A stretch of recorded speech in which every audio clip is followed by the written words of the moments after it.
Israel एक बहुत छोटा देश है। ये सोचना कि नेतन्याहू को मार दिया है या खत्म हो गया, मुझे नहीं लगता। इजराइल जो है लोकतंत्र है। ये 80% लोग यहूदी हैं, 20% लोग अरबी हैं।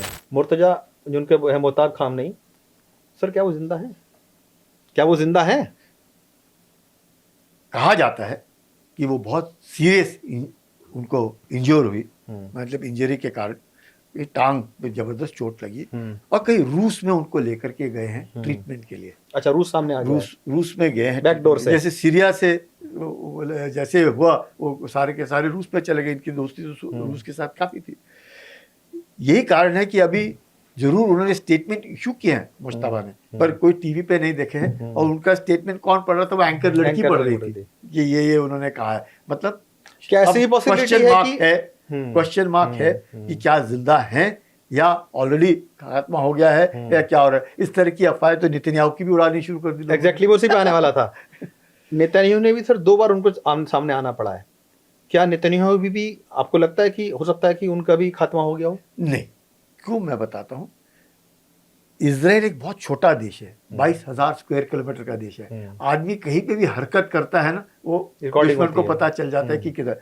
और उनकी हरकत को बताने के लिए उनके पास है देश जिनका पूरा सैटेलाइट, पूरा रिकॉनेसेंस, पूरे उनके सब कुछ जो स्पाई नेटवर्क है वो काम कर रहा है। तो वो अगर उनको खबर देते आदमी इधर है, यहाँ से इस कमरे से उठ करके उधर बाथरूम में गया है, इधर गया है, तो वो ठोकेंगे। क्योंकि इनका भी तो खामेनी जो उनके सुप्रीम लीडर थे उनको मारा है, तो बदला तो लेने में लगे हुए हैं। तो इसलिए वो सामने नहीं आते हैं। ये सोचना कि नेतन्याहू को मार दिया है या खत्म हो गया, मुझे नहीं लगता। लेकिन सर जो 2 वीडियो उनके सामने आए हैं, एक में कॉफी पीते कॉफी शॉप में दिख रहे हैं और एक वीडियो ऐसा जनरेट किया गया है, वो बताया जा रहा है कि एआई वीडियो है। लेकिन सर ऐसी क्या मजबूरी पड़ गई नेतन्याहू साहब के सामने कि इनको सामने आना पड़ा, बताना पड़ा कि मैं जिंदा हूं?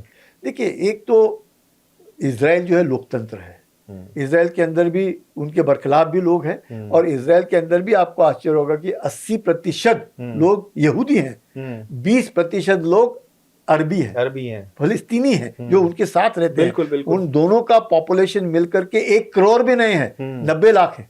90 लाख लोग ही हैं उधर। तो आप समझ सकते हैं कि काफी लोग। अगर मैं कहता हूँ एक लोकतंत्र के अंदर अगर इस तरह की बात हुई होती ना, और 22,000 स्क्वायर किलोमीटर का देश, सबको मालूम है क्या है। आप देख रहे हो कैसे कॉफी पी रहे हैं लोगों के बीच में, 2 लड़कियों के बीच में या पी रहे हैं, घूमते हैं, कभी दौड़ते हैं, ये वो। तो इसका मतलब आदमी का पता तो चले। तो उनको भी मालूम है वो टॉप लीडरशिप को अगर जब आप मारते हैं, उसका खतरा ईरान को था। इसलिए ईरान ने अपने प्रोविंसेस को पूरी आजादी दे रखी है कि हर के पास मिसाइल्स हैं, हर के पास अपने ड्रोन हैं, आप लड़ते रहो। मतलब लास्ट मैन लास्ट राउंड तक आप लड़ते रहो, सरेंडर कोई नहीं करेगा। ये ईरान को मिला है क्योंकि ईरान की लीडरशिप खत्म। बिल्कुल, अगर ईरान की लीडरशिप नहीं है तो अमूमन। लेकिन सर एक संशय तो जरूर क्रिएट हो गया है, खड़ा हो गया है कि शायद चाहे वो मोहताज खामनेई की बात कर लें या नेतन्याहू की बात कर लें, दोनों के ऊपर क्वेश्चन मार्क तो लग गया है कि वो जीवित है या नहीं है। सर नेतन्याहू का मैं जैसे कहा, एक छोटे देश का हरकत पता चल जाती तो अमूमन कोई नहीं, पर शंका पैदा कर दिया। प्रोपेगेंडा वॉर है एक तरीके से। साइकोलॉजिकल वॉर भी इसको कहते हैं सर। आपने एक कीड़ा तो डाल दिया। आपने कम से कम और कुछ नहीं, ईरानियों की हौसला अफजाई तो की, उनका मनोबल तो ऊंचा किया। सामने आना पड़ा आपको सामने मनोबल ऊंचा किया। आपने इंटरनेट, जहाँ पे ईरानी को क्या मालूम है बाहर क्या हो रहा है, ईरानियों को तो अपने ईरान के अंदर ही क्या हो रहा है मालूम नहीं चल रहा है। तो ये आपने एक अफवाह फैला दी कि इन्होंने हमारे आयतुल्लाह को मारा, हमने भी इनको किया। पर मेरे को ऐसे लगता है शायद इजराइल के बारे में सच ना हो, पर जो सुप्रीम लीडर अब बने मुश्तबा, शायद उनको उसी वक्त चोट लगी होगी या जैसे ही बने वो, मुझे लगता है दूसरे अटैक में उनको जबरदस्त चोट लगी है, जिसके कारण वो कह रहे हैं कि रूस में ट्रीटमेंट के लिए गए हैं। उसमें हो सकता है क्योंकि ईरान में बाकी, अब पेजेस्कियां तो रैली में थे, लारसरजानी वो भी रैली में थे। मतलब अगर वो रास्ते में लोगों के साथ दिख रहे हैं तो ये भी आते, पर नहीं आए। इसका मतलब वहां पे थोड़ा सा शक है। पर ये भी एक कीड़ा ईरान ने डालने में कामयाब हो गया। विश्व के दिमाग में क्या कीड़ा डाला और इजरायलियों का मनोबल कम करने की कोशिश की, अपने लोगों का। इजराइल ने कहीं ना कि नाको चने चबा रखे हैं सर ईरान ने। हाँ, ईरान मानने वाली बात तो है कि सब कुछ बर्बाद होने के बाद खड़ा हुआ है।